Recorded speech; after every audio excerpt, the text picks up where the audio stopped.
This is One on One with Mitch Lafon, the podcast where the rockers talk, part of the Talking Metal Digital Podcasting Network. Now here's Mitch and co-host Mark Strigl. And welcome to episode 2 of One on One. I am your host, Mitch Lafon, and we are here with my co-host, Mark Strigl. How you doing, Mr. Mark? I'm doing good. Psyched to be back here for episode 2. And we have some very special guests on the show with us. Yeah. Kip Winger is one of them. When did you sit down and talk with Kip, Mitch? Earlier this week, obviously we did this over Skype, and, Kip has a new album coming out called Better Days Comin. And I've got to say that one track itself, the Better Days Comin track, the eponymous track, is rolling around in my head. It is so good. That album, it's fantastic. Really, I had given up on Winger back in 2002, 2000 probably. Right. And I listened to this album only because I wanted to be prepared for the interview. And it's really good. I actually went out and got the Japanese import, and then I went back and bought the 2009 Karma album just because this band is not the band from the 80s. I mean, they are tight. They're melodious. They're playing like champs. I mean, the whole thing is just spectacular. Spectacular. And stylistically, how would you describe this record? Is it like modern sounding in tone, or does it have 80s flavor to it? I told Kip that I felt that it was like the Police's Synchronicity album, but on steroids. It's got some progressive elements to it, which you're going, wait a minute, Kip Winger progressive? But it's got these progressive elements going to it, yet it's laid over sort of a classic rock feel. I mean, it's just, I just love it. And his vocals and the way the band harmonized, I mean, the whole thing is the surprise of the year. It just blew me away. I was expecting, they said, do you want to interview Winger? And I went, all right, Winger, whatever. Because I Right. gave up on them.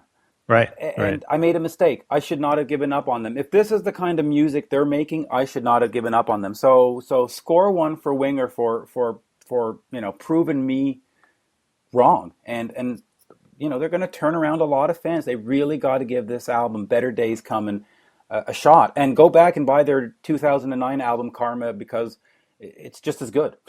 Cool. Well, I will do that, definitely. And we also have Mike Mangini, the drummer of Dream Theater.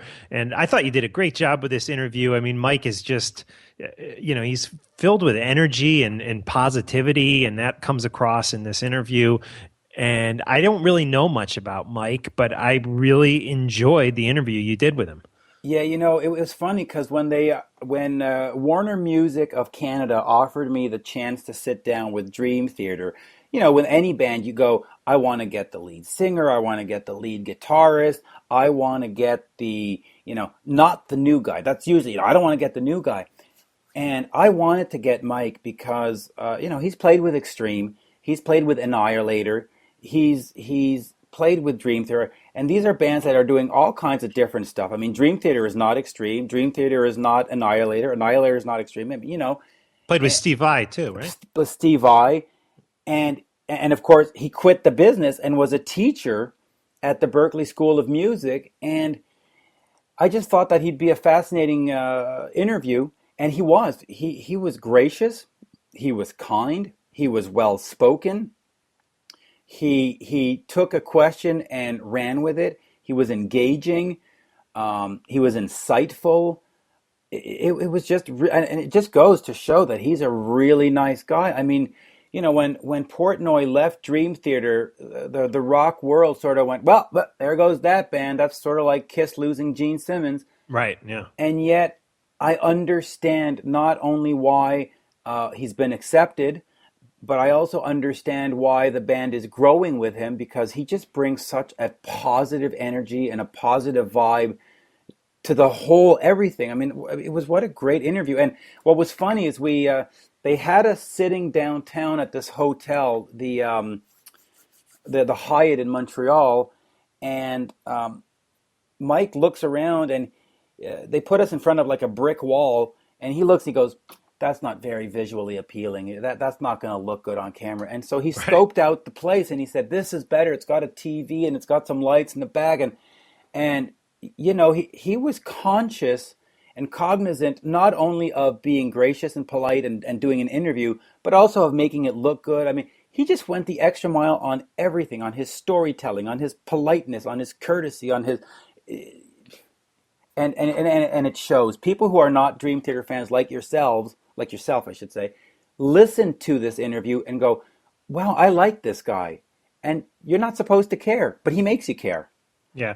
And I mean, I was one of those guys who, when Portnoy quit, I thought exactly what you said. Yeah. I was like, that's the end of that. Yep. And I like Portnoy. I actually, know him personally. Absolutely. So I almost wanted Dream Theater to fail. I probably shouldn't admit that, but I didn't. Sure. I didn't really. I was just like, how dare they continue on without the great Mike Portnoy?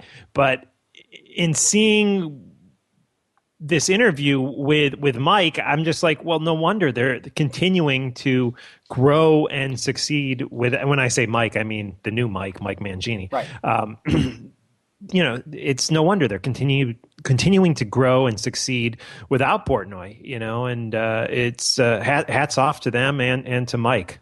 Yeah, absolutely. A consummate pro and just a great guy. And I know I have a tendency to bring everything back to the Kiss world, but that's the same energy that Eric Singer and Tommy Thayer bring to Kiss.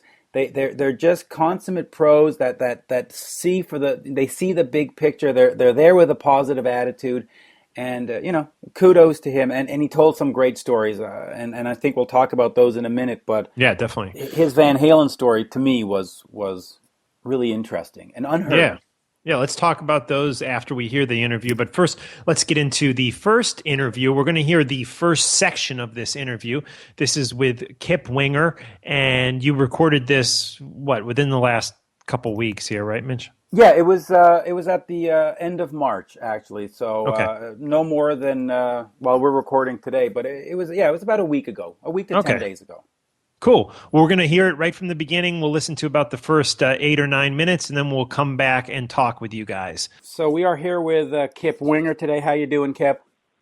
Good. How are you? Good. Very good. So I've been listening to an advanced copy of your new album, Better Days Comin, and I got to tell you, not only is it good, it's so good that I went over and bought the Japanese import so I could have the extra 2 bonus tracks because I need more of it. That's awesome. I appreciate that. Yeah. So let's talk a little bit about this album. It seems, to me at least, somewhat more aggressive than songs you've done in the past. And by aggressive, I just mean, faster, more rock, not in terms of messaging. And also, at times I sort of felt like I was listening to the Police's Synchronicity album on steroid. There's a lot of stuff going on. Tell me about the album. I appreciate it. You know what? Every time Reb and I sit down to make a record, it's exactly the same process. Right. We, put up a drum beat and start coming up with riffs. And, the thing is that we all like working together a lot. We like to hang out. We have a lot of fun. So it's not a difficult thing to sit down with these guys and make a record. It's quite fun and comes very naturally. So right. This record was no different. I mean, we sat down and we wrote a bunch of riffs, and we know when we have a good riff, and we kind of go from developing that, even from all the way back to 17 when Reb started 17. Right. He's like, I don't know what to do with this riff, so we put that together, and so it's been the same ever since. We come up with a drum beat, and then we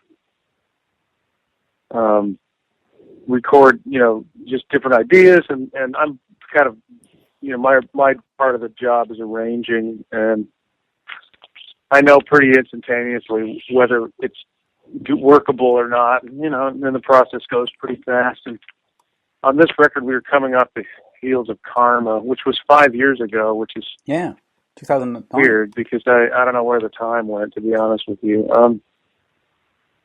So we did, and we felt like, Karma got a great reception, and we didn't feel like we had anything to prove. We just wanted to do the best work we could and have a lot of fun doing it. And like I say, it's very natural, so we never get in a situation where we can't come up with ideas. Some days are better than others. Some ideas are better than others, but usually we don't put anything up on the operating table if we don't know it's an A riff rather than a B riff. So Yeah. like I say, this process was the same as it always was, and we just try to do the highest quality thing we can do. Well, you succeeded, I gotta say. I mean, the first song, Rat Race, and then Midnight Driver of a Love Machine, just fantastic rock. So there was no effort or thought into, we have to make a more hard rock album. I mean, this is just what came out naturally. No, did you hear Karma? I did. Yeah, I think in fact I have it in front of me. Karma was pretty heavy, and we wanted to keep. We feel like it's always a work in progress. As time goes on, we're honing the sound of the band more and more, and I still am conscious of trying to get the best out of each guy playing wise. So, and the cool thing about music is that it always is changing and it's never the same. So, my job as the acting producer of it is also to know these guys better and better as the years go by and try to, hone the actual personality of them musically. So I think this is it's a further extension of that. And like I say, after Karma, we were like, well, we've done pretty much the whole thing of what we do, so let's kind of do a little bit of each element of what the band does on this album. Like I say, it happened quite naturally. We didn't sit down and go, let's make an album that embodies the whole band. It just kind of happened, and when it all happened, I realized, well, there's a little bit of everything on here, everything that we've ever done on this album. And I like to keep it heavy because, listen, we're not heavy by today's standards, I don't think. I mean, the death metal bands are much heavier than we are. But what we do is try to stay true to in my mind, it's late 70s music, because we all draw upon the kind of the 70s bands in our mind, and then we're labeled as an 80s band, so there's certain things that go along with that. We have that style, and we stay within that style, but try to move it forward. Yeah, you really did. The question I have, though, is, like you just said, you're an 80s band. You could probably go across the States or Europe and do a tour without any new music. You could go play I'm 17 and Madeleine and all those. Why make a new album? What's the inspiration, or what's the purpose of making a new album? It seems to be almost a passé kind of art form. No, that's an interesting question.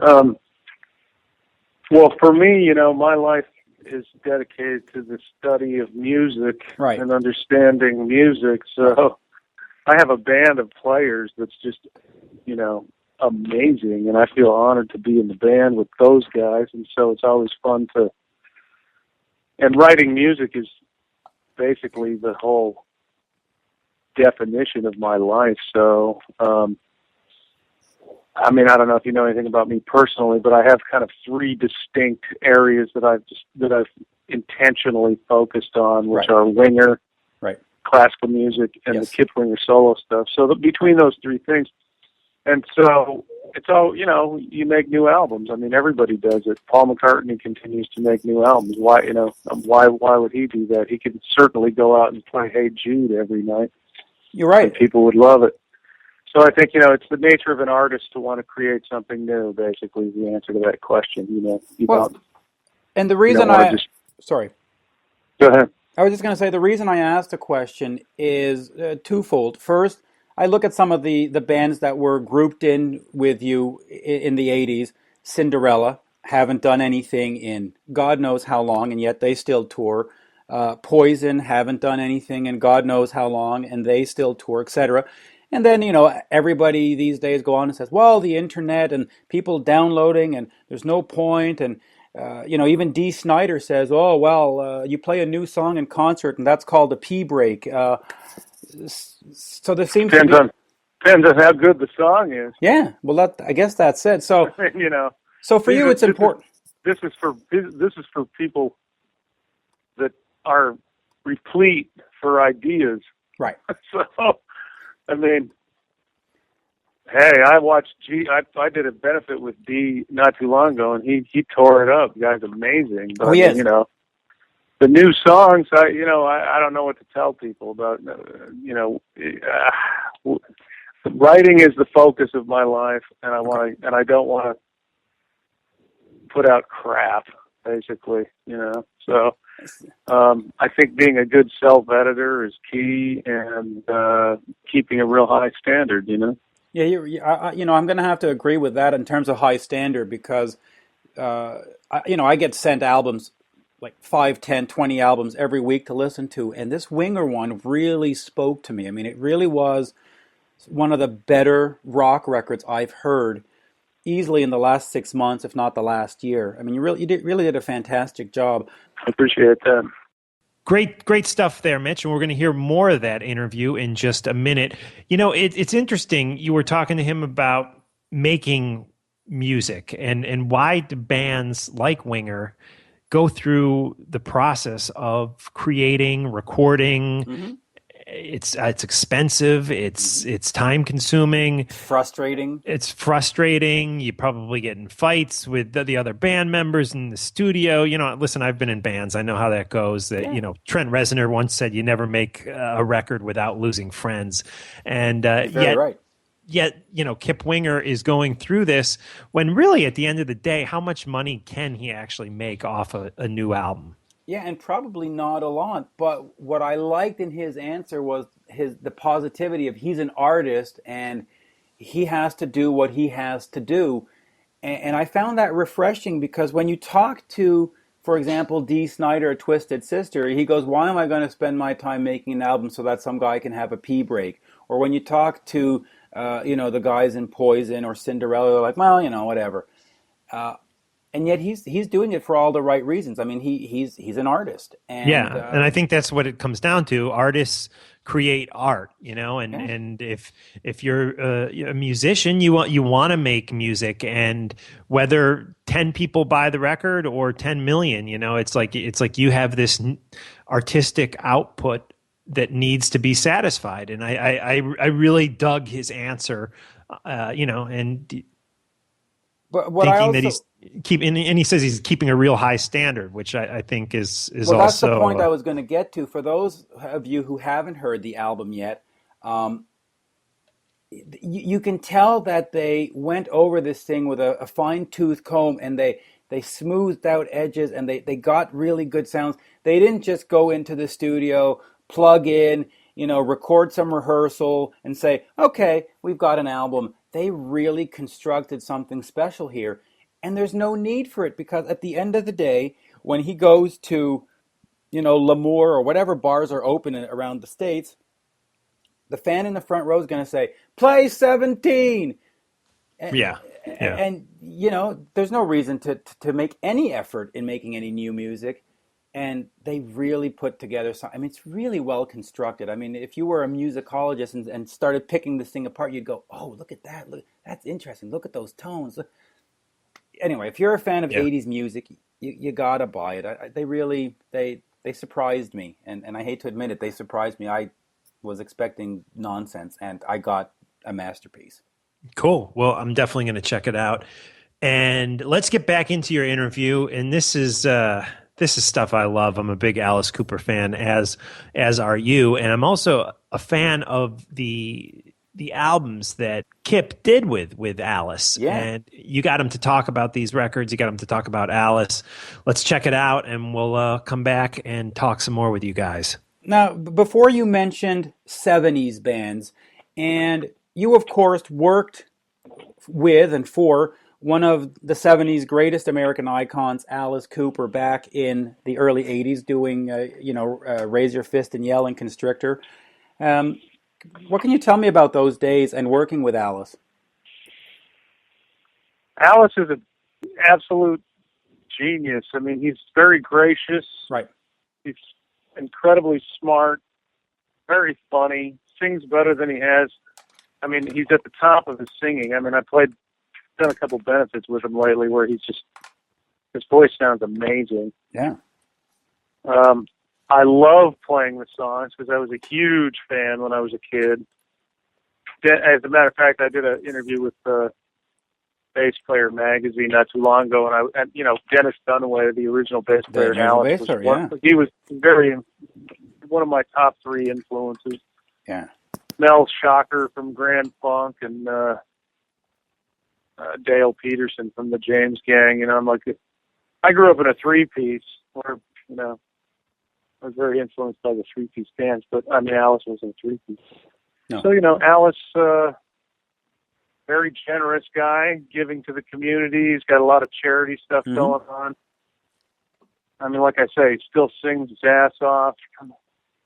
The whole Alice Cooper world it just continues to grow into, this amazing empire. But he's very down to earth. I mean, he's not very approachable guy. Yeah. Oh, absolutely. I mean, I consider him a pretty good friend. I mean, we don't see each other a lot, but when we do, it's just like, it's cool. I just recently played on stuff he's doing. And you played on Welcome to My Nightmare, too. I did, yeah. Bob Ezrin was a huge hero of mine, and he lives here in Nashville. Right. He was producing that, and I was telling Bob, Bob, see, when I was a kid, I'm a self-taught musician, so right. But when I heard Eleanor Rigby and the strings on Desperado by Alice Cooper, I was thinking, well, I have to know how to do that, So, Bob Ezrin is one of the big influences on the reason why I even write orchestral music. So that's interesting. I've been really lucky to work with a lot of my heroes, and it's fun, man. It's a nice payoff. Yeah, it's interesting that you mentioned Bob Ezrin because, Pink Floyd, The Wall, Kiss, Destroyer. He did the last Deep Purple album. The man's a genius.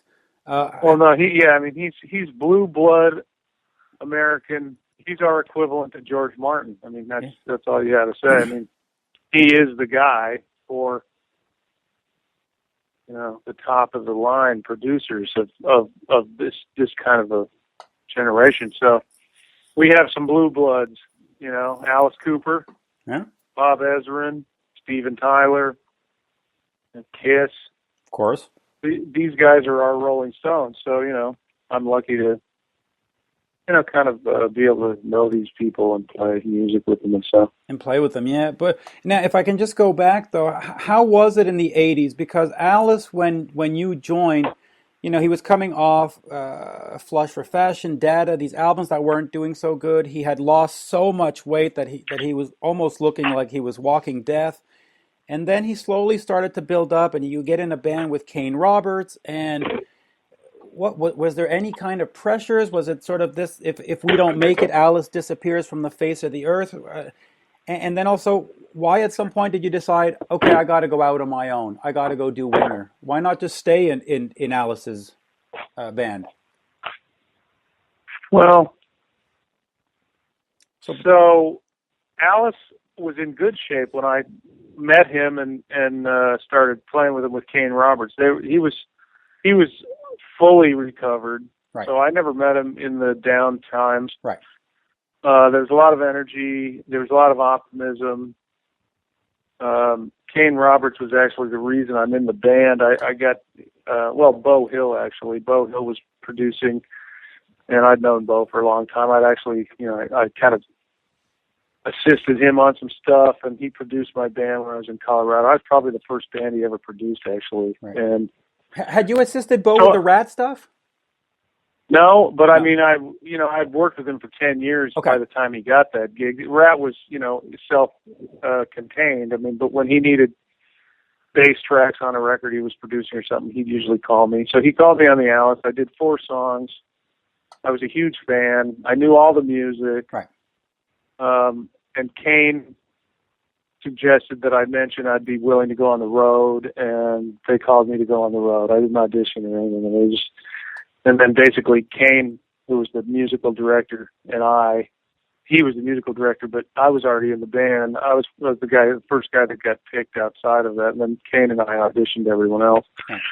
And, they were expecting to go out 3 months, and it was a big success, and they stayed out for about a year, which was me. I got to be in the band and take notes about what it was all about on that level, and it was...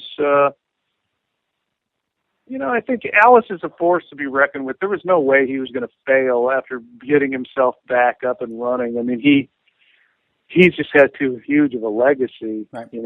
I mean, even the bottom of the barrel of a legacy like that's going to look like success to anyone else.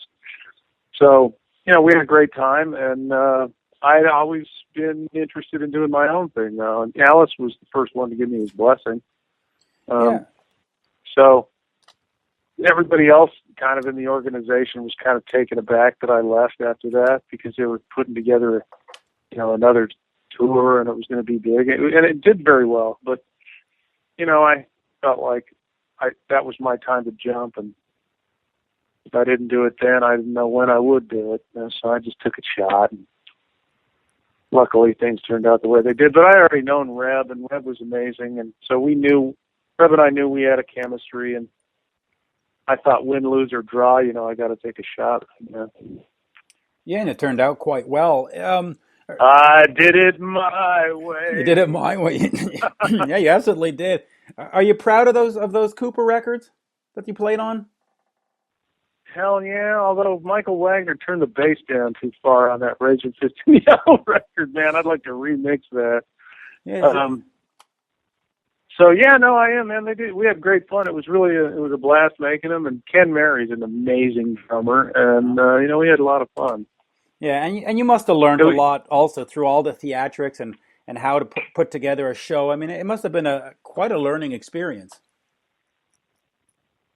It was. It really was. I have to say, some things still haven't sunk in to this day, honestly. But we're still friends. I mean, I talk to Kane all the time. Kane and I talk 3 or 4 times a week. Yeah, man, I learned a lot. I really did. So, I really owe that whole organization a lot of gratitude for including me on that whole thing. Yeah, I can just imagine. Now, just getting back to Better Days Comin. So the album's coming out. You're going to go on tour. What does that mean afterwards? Are you currently working on another classical album? Are you currently working on another solo album? I mean, the last one I have from you, I think, is Down Incognito. That's the last solo album I have from you. Oh, well, from the moon to the sun. Yeah. I missed a couple. Well, there's one called From the Moon to the Sun, and I don't know, the songs from the ocean floor, I can't remember if that came out before Down Incognito. Down Incognito was really just a remake of existing songs done acoustic. I don't really consider that one of the records. Okay. I have This Conversation Seems Like a Dream, Songs from the Ocean Floor, and From the Moon to the Sun. And I'm collecting ideas for the new one. It's a whole different process, it's ideas that I've written that are in a certain vein, and I collect them all, and then it's a whole nother approach. Yeah, it's got to be writing for a band situation, and writing for just yourself has got to be a whole different mindset, I would imagine. It is, and I dig it. It's really a matter of timing. I just don't have a lot of time because I'm doing a lot of other stuff. I'm writing I'm working on a piece right now for a friend of mine with classical music, and so that takes a while. But I'm also doing a lot of interviews for this album, getting ready to promote. We're going on the Monsters of Rock cruise in a couple days, and we're doing a lot of shows this summer. So I mean, I have to just squeeze it all in on the off days that I'm not working on the Winger thing, because right now we're doing all the time is towards the Winger record. I can just imagine. And then I'll just ask you quickly about your biggest single, 17. Is it hard to sing that song now? No, ironically, no. I mean, it's hard to do a whole set of this music. Right. If you don't take care of your voice and stuff. But I mean, I don't drink and I don't smoke or anything, so that helps. Okay. Some people can drink and smoke and still sing their asses off, but not me. So I do my best to take care of my voice, just because I don't want to be the guy up on stage that everybody in the audience is going, "Geez, look what happened to him." Yeah. But if you take care of yourself, it's not the main thing. Singers. It's easy to blow your voice out if you're singing too hard, but I can still sing. I mean, knock on wood. Yeah. I've had a lot of off gigs, of course, where you get up there. I mean, singing's tough, man, because it's not like an instrument. You can tune up the strings, and as long as you've got new strings on there and they're all stretched out, and it's going to basically be in tune. The voice is a whole other animal. You never know really what's going to come out. Do you take any special precautions? You're not doing cortisone shots, and you haven't had nodes, and you're not. Do you do the I don't talk on show days kind of prep, or? No, I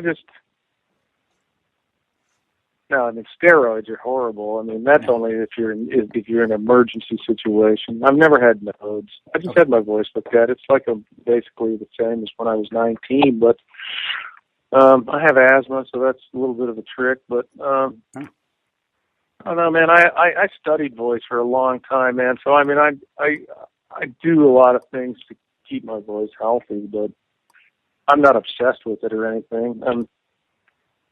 I just try to be reasonable. Talking isn't good, but I mean, everybody. Listen, it's a very individual thing. Everybody's got their own voodoo about how to do your voice. I just try to stay away from the booze and the smoking and all that shit.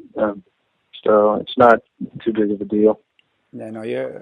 Well, I mean, I got to say, you do sound great. I mean, on this record. It's not like Steven Tyler, man. 65 years old and still singing "Dream On" in the original key. I mean, that guy's, off the hook. I mean, I have a baritone voice, right. So I'm singing above my natural register. But I mean, there's a lot of guys out there tearing it up. Yeah. And then the last thing I'll ask you about is, of course, back in the 90s, Metallica puts out a video, Nothing Else Matters, where they're throwing dartboard or darts at your face, and of course MTV with Beavis and Butthead. Do you laugh that off now, or did that really hurt in terms of career-wise and just, hey, what are they doing to me? Well, it didn't help. I mean, but people have asked me that question for like 25 years. I mean, really, you'd have to ask Lars. Why? Somebody should just ask him why. I mean, I don't know why. I never met him. I mean, I was a fan of a few of their records. I thought they made a few good songs and some good records and stuff. Everybody I know always goes, Lars is such a shitty drummer and all that. But I listen to his drumming. I think he's quite good. I mean, I like the way he thinks about drumming. I got nothing against the band. It didn't help us. I'm not into slagging other bands. I just think it's unclassy. I don't know. You'd have to ask those guys about that. But I'm just thinking as far as Beavis and Butthead. What's that? I was just thinking that 25 years later, at some point, you probably just laugh it off now and just look back and say, that was silly. Whatever. Yeah, I mean, it's just part of our legacy. It just is what it is. I mean, what are you going to do? Like, I talked to Mike Judge on email not so long ago, and I think it just was the luck of the draw, honestly. I don't think we actually they singled us out because it was like, anything other than let's pick a band from this genre. And maybe we were popular at the time, so our name came up. When you draw straws, Right? Draw straws or something like that. But it's just part of the band's legacy, really. I mean, for any answers, you'd have to ask those guys what the deal is. Mike Judge and all that. But I thought Beavis and Butthead was really funny. We ended up on the wrong end of the show, but. And it definitely didn't help us at the time. And like I say, it goes to say that our band is very misunderstood, I think. And, yeah. But I just think that 25 years later, in a weird way, it's sort of a fun promotion for the band because nobody else remembers any of the other bands that were mentioned on Beavis and Butthead. Nobody else remembers anything of that Metallica video, and yet. Winger's there, and it's sort of a strange promotion. Like Gene Simmons always said, I don't care what you say as long as you print the name right and get the picture posted, right? That's true. That's definitely true. It was a little different with Beavis and Butthead because it was literally like ushering in a new genre of music, and where we were selling a lot of records very quickly. We weren't selling any records, and we couldn't really get a gig even. So. But that was probably true for Poison, for Cinderella, for Rat. I mean, there was a lot of bands, and for me, honestly speaking, it opened up a whole time that I could study music, and that's really where I got my orchestra chops together. Right. So I had a lot of time on my hands, and I used it as wisely as I could, and came out on the other end.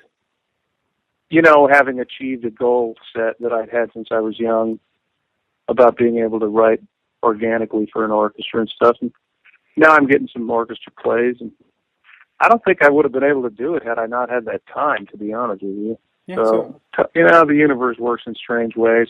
It is what it is. That was sort of my suggestion that sort of 25 years in, this must have been a positive. It must have turned into a positive somehow. And so let's just remind folks, Better Days Comin, an absolutely fantastic album. I mean, Rat Race, probably one of the best rock songs I've heard in 5 years, honestly. I appreciate that. And will we see Winger doing an orchestral or a symphony like some other bands have done, or is that something you would never do? Oh, I would do it. Reb and I played with the Colorado Symphony. I orchestrated some of our tunes and stuff. It's really a cool thing. My thing with orchestra music is really writing for the orchestra and write a piece of music, and it's a completely different headspace. So, the hybrid pop rock concert with strings behind you is a whole other thing. Right. It's really... And I'm not opposed to it. It's cool. It's just not why I do it. So it is possible that we would do that, but we don't have any plans to do it. I have quite a few arrangements for it, just because we did the Colorado Symphony thing, but nothing's in the works. No, so there you go. So, and then I guess we should send people out to kipwinger.com. And what's the Winger one again? It's a Winger. I forget the Winger one all of a sudden. WingerTheBand.com. Winger the Band, that's it. There we go. So wingertheband.com, kipwinger.com. Kip, thank you very much. It's been a pleasure. And thank you. I appreciate your time, man. Hopefully we'll see you in Montreal or at least somewhere in Canada very soon. I'm going to call my agent right now and tell him to get us up there. You guys have a good one. Thank you. Take it easy. Bye-bye now. Excellent stuff there, Mitch. Kip Winger, and played with the great band Winger, and also played with Alice Cooper. I find it interesting. It sounds like he's still in contact with Kane Roberts. Yeah, which is very interesting, because for the rest of the general population, you think Kane Roberts has fallen off the edge of the world, but he's not. And what's really cool is after this interview, I reached out to Kane, and going to be doing an interview with him on Sunday or this weekend. And so we'll have that for you on one of these one-on-one with Mitch Lafon episodes coming soon. I saw Alice at the Boston Gardens on I guess it would have been the Freedom Tour. It was Yeah. November. I was 17. It was November of 1987. Hmm. And I'm assuming Kip was probably playing that show, right?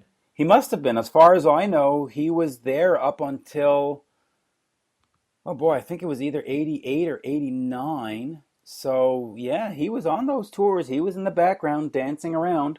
Yeah, the album I think was actually called Raise Your Fist and Raise Your Fist and Yell. Yell. And you also had, oh God, suddenly my mind went blank.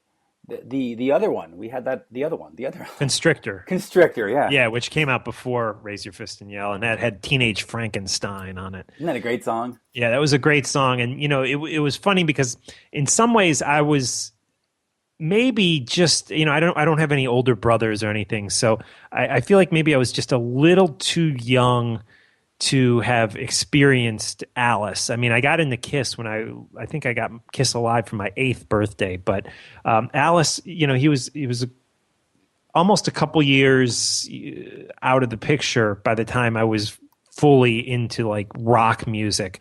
So in a lot of ways, Constrictor was what got me into Alice. It really was kind of his comeback record, and that caused me to I got Constrictor. My brother and I loved it, and then that caused us to go buy on cassette Alice Cooper's Greatest Hits, which we just played over and over and over. That, by the way, is one of the greatest hits packages ever put together. I mean, that was just brilliantly done. But you're right, it was his comeback album. I mean, he had turned into a waif by 1983 and was pretty much dead, and not dead in terms of career, but dead in terms of actually dead. And he took a couple of years off, and then he came back, and it was a good first baby step, and then Raise Your Fist and Yell was the next one, and then of course Trash, and he was right back to being the Alice Cooper. Yeah, You know? and it was wild because I felt the '80s bands, the younger bands, the Motley Crues, the Bon Jovis, hell, even the '90s bands, the Soundgardens and stuff. They really all embraced Alice. In the '80s, a lot of those guys helped him out with some of his records, the Trashed record, and what was the one after Trashed? It was Hey Stupid, right? Hey, wait, what? No, okay, hold on here. Yeah, that was another good one, by the way, and it had Might As Well Be on Mars and all that fabulous. Alice really came back en force, as they say, after that. Yeah. An album that I was really into by Alice, by the way, was Brutal Planet, which was a real heavy, just bone-crushing record. Love that record. Yeah, Brutal Planet is essentially Alice's Carnival of Souls, right? Where they were trying to do something that was more into the grungy, dirtier, less melodic kind of rock. Yes, yeah, Right, definitely grungy feel, definitely a Rob Zombie feel at times, but the hooks were just really great songwriting on that record. You can't go wrong with Alice. But back to the Kip interview, I found it, I don't know, just interesting. The end of the interview there, where you're asking him about can you laugh it off, and you were referring to the Beavis and Butthead thing, the Metallica video where they're using a Winger poster as a dartboard, and I didn't get the vibe that he can laugh it off. No, and I want to explain two things about that too as we talk about it. His publicist had sent me a list of talking points, and on it was talk to Kip about Beavis and Butthead, and I looked at that and I thought, it's been done, but okay, I'm up for the challenge. So I brought it up in the interview, but I wanted to look at it, have him maybe look at it in a positive light, that in a sort of perverted way 25 years later, it actually is public relations. It's a great PR move in the sense that right. When people see a Beavis and Butthead movie, or when they talk about it, or when people hear the band Winger, they go, oh yeah, and you don't get that appreciation if you're listening to a Rat or to a Tesla, because that they weren't part of the joke. And so I think Winger's name stayed sort of in the limelight 25 years later, of course, in part because of what Kip and Reb and the band is doing. But I think there's a little bit of it that that mention in Beavis and Butthead is what helped them get to where they are today. Just that people go, oh yeah, that band. Right. And yeah, you're right though. He didn't seem pleased by the question. I mean, his first answer was like, well, I've been talking about it for 25 years. And it's like, yeah, but I'm trying to see if we can recast it in a new positive light. And I don't know. I don't know if he went with my premise or not, but Right. that was my intent to say, yeah, you know what? I think it was good for you in the long run because people are still talking about it. And a publicity stunt that people are talking about 25 years later, to me, is a successful publicity stunt. Yeah, go ahead. Well, I was just going to say, even if it wasn't intended that way when it was done, I know it was done as a joke, the fact that it lasted for 25 years, you've got to say, this is good. Right. Yeah. And no press is bad press type of thing. The thing that I find interesting is like, why was this guy targeted over some of the other bands that in some ways I feel may have even been an easier target? I mean, listen, I love CeCe DeVille a lot, but let me say that I almost feel like a character like CeCe DeVille, who, you know, he wasn't Mr. Joe Musician, and he had the crazy, you know, big hair and the, you know, crazy look. Why wasn't a guy like that targeted over Winger, who is actually, you know, listen, Winger can play music. He's a really solid bass player. He could go and play studio, you know, musician work. He's Joe Musician. All those guys in Winger, actually, they're really solid players.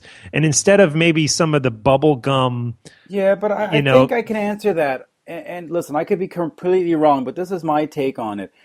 First of all, the lyrical content of the song 17, I think a lot of people sort of guffawed at and went, oh my God. And then also, you know, Kip did ballet, and when he was on stage, he did sort of do these pirouettes where he would spin around, and I think that just made it look comical. And I never thought it was comical. I thought it showed dexterity and stuff. I thought it was great. But I think the MTV generation, especially, you know, the characters that Beavis and Butthead are looking at a guy doing sort of pirouettes, sort of these ballet moves during rock, and I think it made it all less believable. You know, whereas whatever CeCe DeVille wants, at least he was sort of rock and roll because he was into cocaine and strippers and right. Okay. And, you know, that's my take on it. Or maybe, listen, maybe Mike Judge or Judd, whatever his name is, from Beavis and Butthead, flipped a coin and it landed on a Winger CD and said, all right, it's as good as any other one. Right. Could be. Well, who knows? Anyways, let's segue into Dream Theater here. We're going to hear in full your interview with Mike Mangini. And he said something very bad in there. He said something about go Boston Bruins. I mean, what is that? Yeah, I actually heard that. But anyways, it seems like a great guy, filled with energy. Let's check it out right now, and then we'll come back and talk with you guys. Montreal with Mike Mangini of wonderful Dream Theater. So tell us a little bit about what kind of show people can expect tonight. They can expect an experience. The band has spared no expense. We are bringing a show that by right is the show you bring into an 18,000 seat venue, into 1,100 seat places, 7,500 seat places, 5,000 seat places, and then the bigger places too. But we bring the whole thing. What it is an experience from the time you walk in until the time you leave. It's almost like the whole thing is set to video, which it is. The whole 3-hour show has an entire program going on behind us. So we have to be so spot on every night. I can't miss a thing. Because if I'm off by 10,000 milliseconds, or even I make a mistake or do something, it just blows the whole thing out of proportion. So there's no stress at all. You know what? I got to tell you something. This is part of what I do. I did it with Steve Vai. With Steve Vai, I told told him, I said, Steve, I can play to external time sources. You know, the sync with the videos, you get the little blip and this and that and all that stuff. You know, I had metronomes and ADAT machines and sequencers that were all like a sequencer won't play at 140 beats a minute. It's 140.8. So you have to stop the other machines to get that to go. So that was extra heavy, and we're not doing anything that, like that complicated that I have to switch. But the point is, it's an extremely meticulously worked out show to the point that everybody, every single night, to the back of the venue is staying all night, and they have their hands over their heads. And there's a lot more women and children than there ever have been. There's like a lot of females.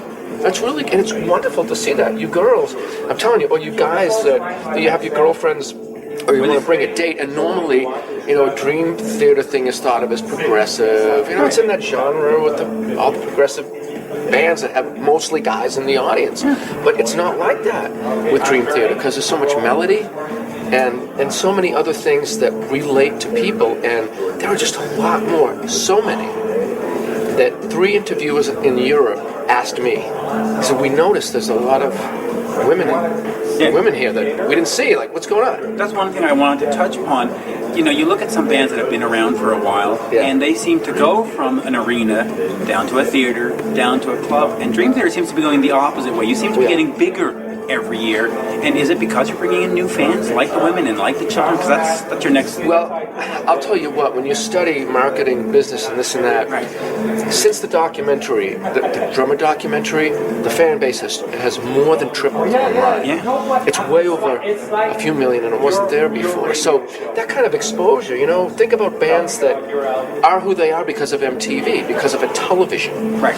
And so now we have YouTube, and there's a documentary that got a lot of press. And for some reason, these people that we are translated to people. Right. And that's when maybe somebody showed their wife or girlfriend, this is the band that I like, and they're like, oh, I want to go. I'm telling you. No, because I've seen Dream Theater here maybe 5 times, and I think the first time I saw it was at a place with like 800 people, and then we moved up to a place with 2,000 people, or 18,000. I mean, what a meteoric rise. I mean, you just... Yeah, and I'm telling you, they had Dream Theater chosen Bubbles, instead of me, it's still that the exposure really, really rocketed everything up, and our personalities came through, and it made a big difference. Yeah, so let's talk Mike a little bit here. You've been in Annihilator, Canadian band, Extreme, you played with Steve Vai that you mentioned. How do you adjust your styles? Because, you've got sort of a pop band and then a progressive band. How do you adjust for all these different situations? It goes to, I think for all of us, it goes to childhood. I grew up in a very disciplined situation where the most important thing is the right thing to do, whether you like it or not. And that's when people get wars over what's right or wrong, right? But in general, with your conscience, you got to do the right thing. And the thing for me that I was taught musically was when someone else composes music, it's theirs. You learn the part and play. And I was brought up orchestrally. The sheet music's on the paper. You don't interpret that. Right. And put your selfish ways ahead of the composer. You play what you're told. So for me, there's music that I like. I learn the previous catalog, and I adjust it for me. I do, but I don't change the essence. And so, in effect, that's what I do. That's why it's been easy for me to do it. Is there a style that you prefer more? Were you a bigger Extreme fan than a Dream Theater fan, or vice versa? Look, I just have to say this, and it'll sum it all up. My heart is going to dictate for me some things that I can't fake it. I can't think certain things to change what I love, right? None of us really can. So I constructed this massive kit when I wasn't playing with anybody in the 2000s with multiple bass drums and different cymbal arrangements to follow the music orchestrally. What I thought to myself was I have not been able to use something like this in the past because of either a band's budget or because people in the band don't want me to have all those drums. Right. Who am I going to play with? And then I got a chance to audition for Dream Theater. Those guys said, bring more, do whatever you want, bring this to another level and be you because you're the right guy for this because you like metal and you're trained, and I get along with people. Right. So I'm in the best situation. So let's look at your relationship with Dream Theater. You came in on the last album, and the album was pretty much already built up and constructed. Yep. John Petrucci had pretty much composed. And you sort of played over beats that were there, adding a little personality. Now on the new album, not quite, but okay. So close. Correct me there. Well, I'll correct you in that. I asked, first of all, they wanted to do what they had always done, minus a drummer, meaning, right. Unless the drummer shows up with a demo of a song, they didn't write the song. Okay, correct. The songwriters wrote it. The people on the instruments who dictated F sharp, B flat, or this are writing that tune. Okay. Now the thing is, they wanted to do that without me there because I was so new, right. And that they wanted to keep the essence of what they already did going, including the Mike's influence and what he would have done on the drums, because he was heavily involved in the process. Right. Correct. So that anyway, which is another stress for you, from a drummer's perspective, anyway. So the bottom line is that they still write on those instruments. They wanted to do it. John did me a favor, programming basic beats and saying, "Look, I kind of want a halftime here and I want a full time here, but play whatever you want."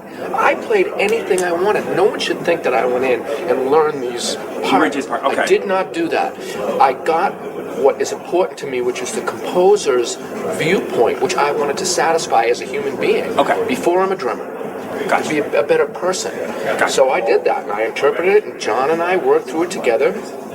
He decided what he thought I did that was the better thing and took it. That's what that was. But as you come into this record... Right, that's what we're getting to. This record, no. We had been together for a while jamming, so we know... I'm a pattern guy. Right. I do mathematics, and I recognize patterns. I recognize people's patterns. Gotcha. That's how I learned to be friends with them. So we knew each other's patterns, and we more... In a fluid way, played things such that we knew where to go and where not to go. And I was asked to birth things, come up with things to birth it, so that music was written to those particular beats, which is part of a composition. That's how you become a composer as a drummer if you don't play, on an instrument. But I also had an iPad and was learning their parts so I could contribute perhaps a key signature suggestion, which I did in a minuscule way, maybe 3 times out of 400.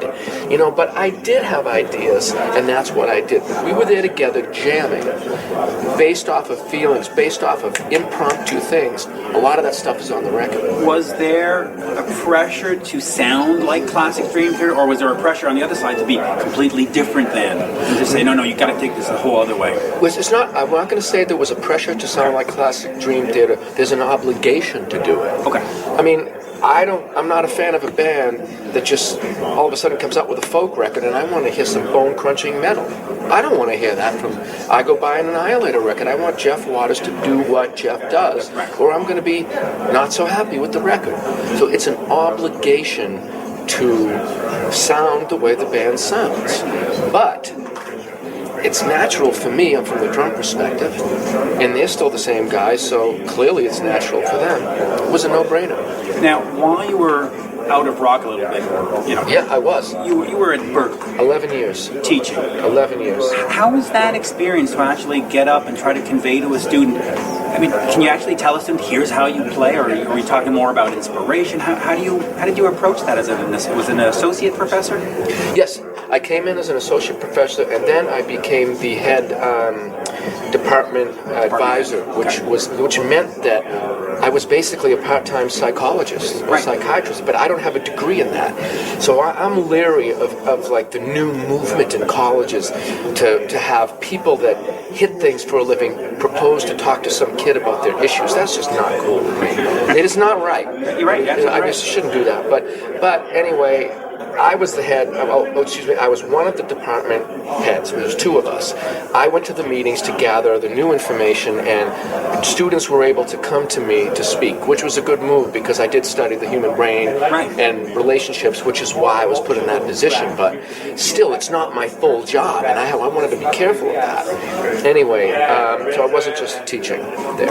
But was it scary? Because when you're in a teaching position, you can get tenure, you have a responsibility, you can stay at home with the wife and kids, and then all of a sudden you're like, let's go back on this rock and roll beast. Here's the deal. Okay. I'm going to make this, so I hope it inspires people too. Okay. Look, because it can be scary.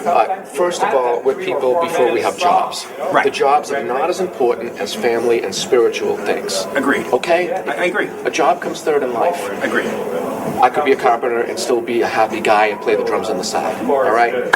But to make a living at it, it's not easy. Okay. So people take teaching positions, which I did, to be stable and to be that. And that's what I mean. You're giving up that stability to come into it. I mean, after the first album, Dream Theater could have said, it didn't really work out. That's right. Well, here's where I'm getting to, and I want to inspire people and have them inspire me.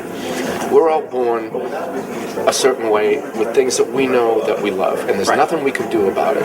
I think it's a person's obligation before they die to do something with the gifts they've been given. Sure. Now, the biggest sin in the world to me is when people are oppressed and don't even have that ability. When you're oppressed in some way, you can't afford the piece of equipment. You're talented, but no one's going to help you. That's a very sad thing.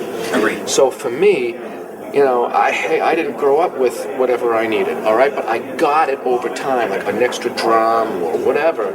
Still, though, I have to go to work. Yeah. So it's my obligation to fulfill what I know I should be fulfilling, and that's what I'm doing now with Dream Theater. That's why it was a no-brainer. Not only that I left to do this, but I had walked across the street to the church that's right across in Berkeley. 4 days a week, I prayed. I absolutely did. I said, all right, I've been here like for 5 years or so. That's it. But I was there another 5 or 6, wanting to go and do this and fulfill this, hoping to kind of have the two work together, but I knew it wasn't going to. So in order for me to leave that position, either a drummer would have to die in a famous band, or some miracle or something would have to happen, because I couldn't just join a band and go in a van. I got to have a wife and kids. But it happened. Yeah. And so how do you fit into Dream Theater right now? Are you a full member? Yeah. So you're not on this testing anymore. Now No. you're in full time. It's a team in every sense of the word. Were you around when you were Extreme when Gary was trying out for Van Halen? We were there together. Okay. I was there. Can you tell me a little bit? I was in LA. I was with him. Did you go to the tryout? No. But can you just bring us back a little bit to that discussion about what was going on? I mean, did he go in knowing that he was going to get it? Was there some fear? With Gary and Van Halen. Yeah. He was just asked to be in the band, period. I don't think there's no audition for him. There was no audition? There was nothing? No, he showed up to LA with his Samsonite black suitcase and his little briefcase. He doesn't he travels lightly, and that's exactly what he left with. Because he came to see me when he quit. As I was going on tour with Steve Vai, and we were in the tour bus, and Gary said, please come to lunch with me. Gary, we're leaving in 2 hours. He said, he's my brother. Right. He says, I'm coming to pick you up, and we're going to lunch. Right. He came and picked me up, and we went to lunch. And he said, I'm leaving LA. Here's what happened at the beginning. Nuno quit Extreme. Right. Okay, done. Within the same, I think it was the same 2-week time frame after that, Steve Vai asked me to join up with him, and Eddie asked Gary to be in Van Halen in the same 2-week period. And we were both in Boston, like preordained or something. eating sushi, watching the Boston Bruins. Hi, Montreal. Watching the Boston Bruins. We don't like them. And then, this is awesome. I love hockey fights. And then next thing you know, we're playing pool in LA going, how did we get here? There wasn't any audition for him. He was asked to be in the band. What do you think of that album? I happen to like it, actually. So I just have to say that to me, it's extremely convoluted, and it's not Gary's fault, and it's not Eddie's fault. It's nobody's fault.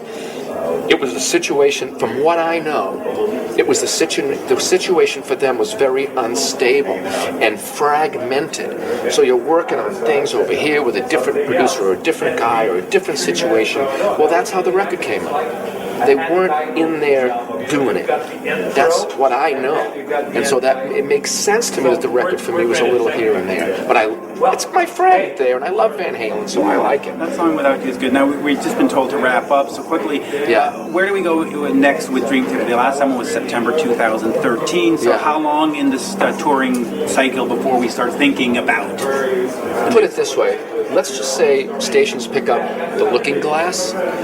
If stations pick up The Looking Glass, which we have a free video for online, that could propel us to jump into arenas all over the place just from that exposure. And if radio stations play it, we'll be touring for a lot more. Okay. So it depends on if radio has if they hear about us or they like it or they say, wait a minute, listen to what this band is doing. The lyrics are healthy, the music shows spirit, and work on your craft, like David Grohl said at the last the Grammy that they beat us. The Foo Fighters won, right? Last time, not this past time, but they beat us. But Dave Grohl's like, practice your instrument. I think people should get out of the fast food, hurry up world and find the joy in working hard.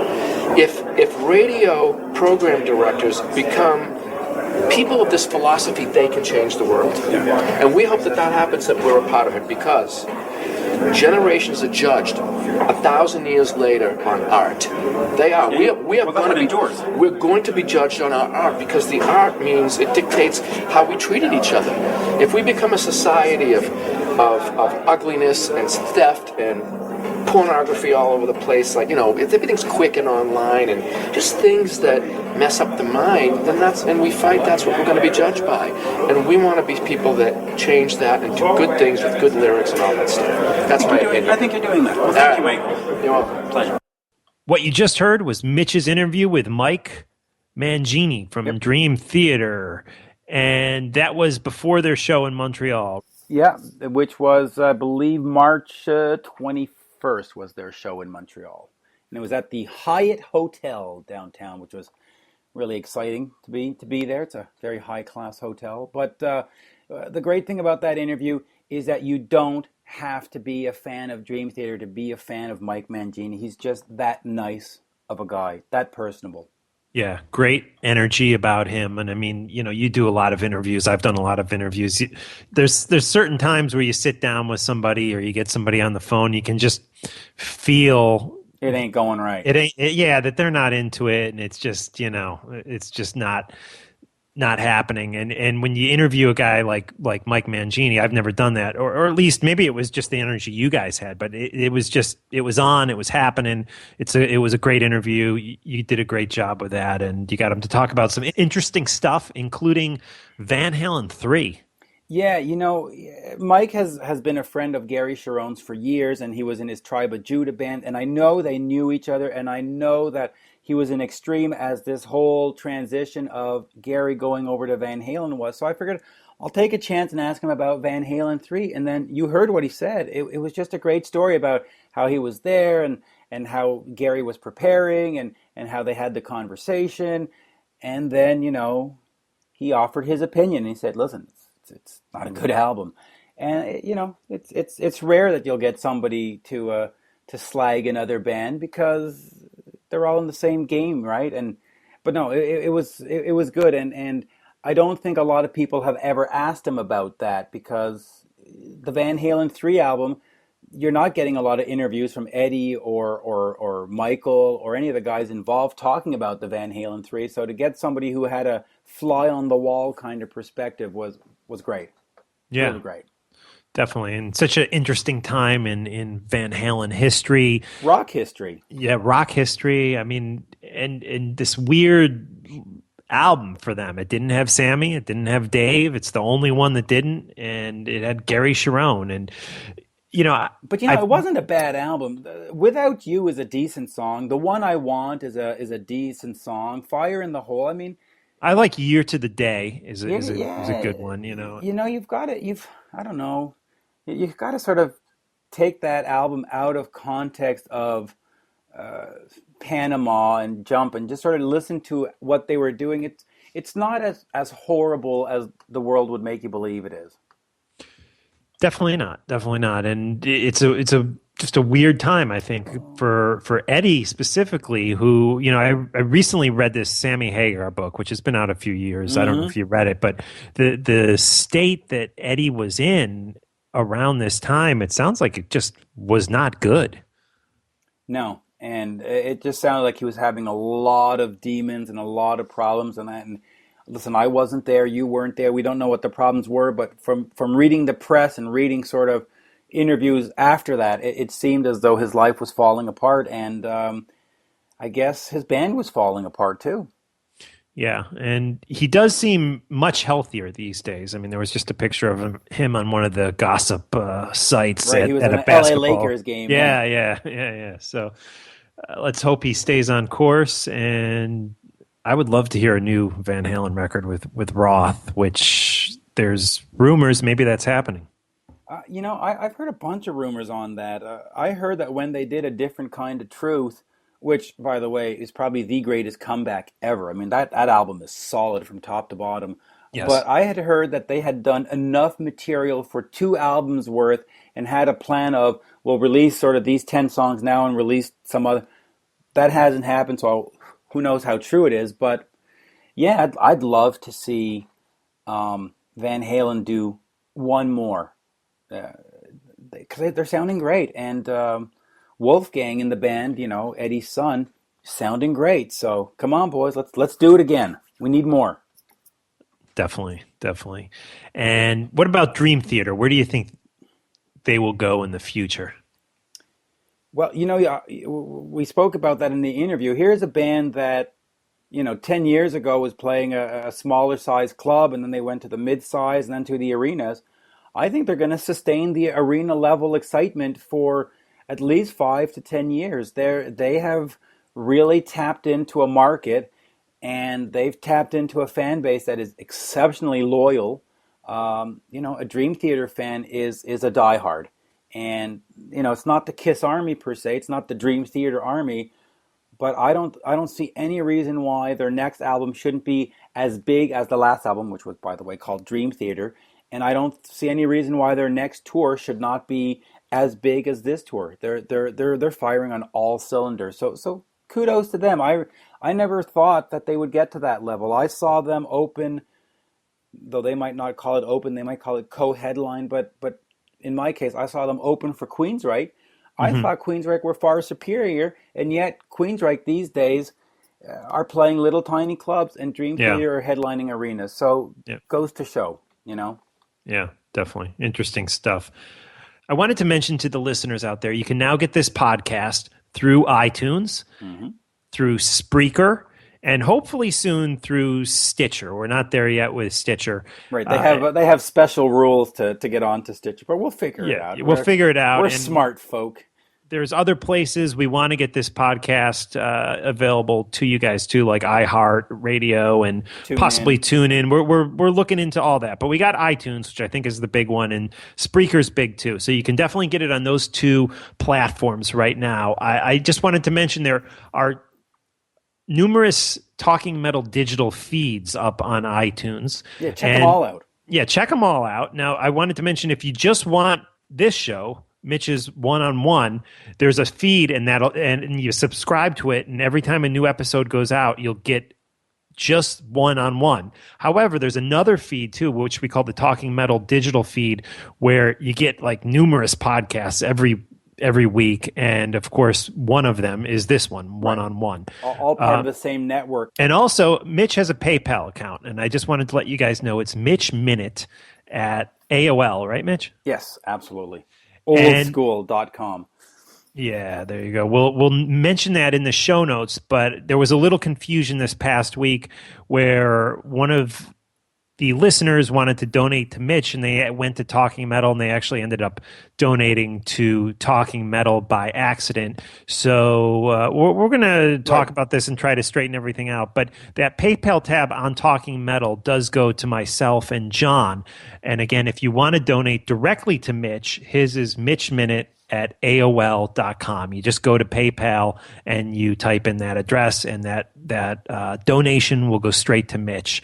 If you do accidentally donate to talkingmetal.com and you wanted it to go to Mitch, just please let me know, and I will make sure that I either refund the money or transfer it over to Mitch or something like that. Yeah, and I do want to mention one thing about the show. This is number 2, and I think right now we're going to go on a bi-weekly basis. But hopefully, as popularity grows and content becomes available, we'll hopefully get to a weekly basis. But for now, twice a month. And have we picked a day by any chance?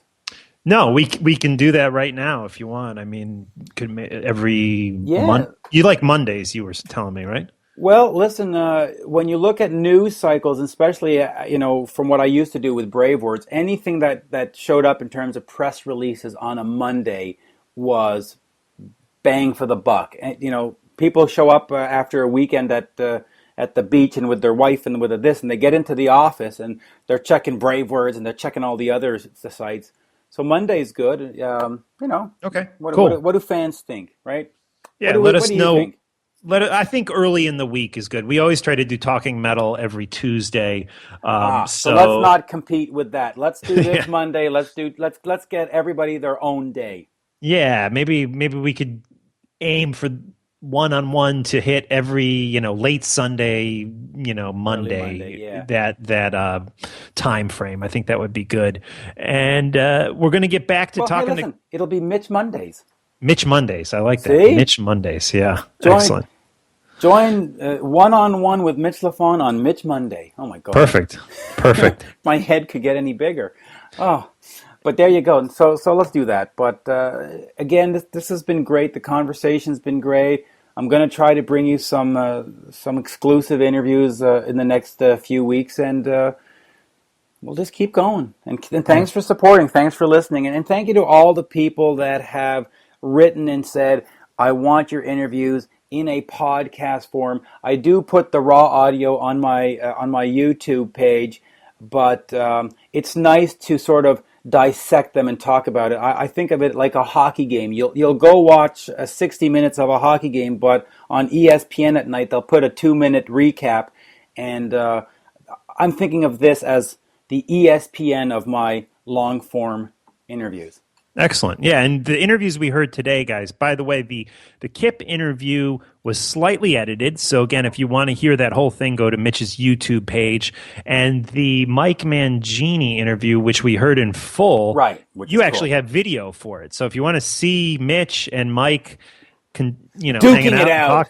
duking it out in Montreal, go to Mitch's YouTube page. Yeah, and you can, if you go to the YouTube page and you see the video, you can actually see Mike's concept of how we should shoot it. So, it was interesting that he had a concept for not only the music he does on Dream Theater, but for how he conducts interview. He's a genius. He's the wheels are spinning. Good for him. Excellent. All right, Mitch. Well, we're going to definitely talk some more Kiss with you, and hopefully John Astronomy will join us. Apparently has some sort of gag order. He doesn't want to talk about Kiss until after this Rock and Roll Hall of Fame thing. So, I'm used to gag orders. Let me tell you, there's a couple that I'm sitting on. Right. In fact, there's 3. Really? Okay. There's 3 things happening that I have no right to talk about. So, it is what it is. They call them embargoes. All right. Yeah. But it'll be coming out soon, and you'll get to enjoy everything right here on One with Mitch Lafon. Cool. All right, guys. Have a good week, and we'll talk to you in a week or 2. Cheers.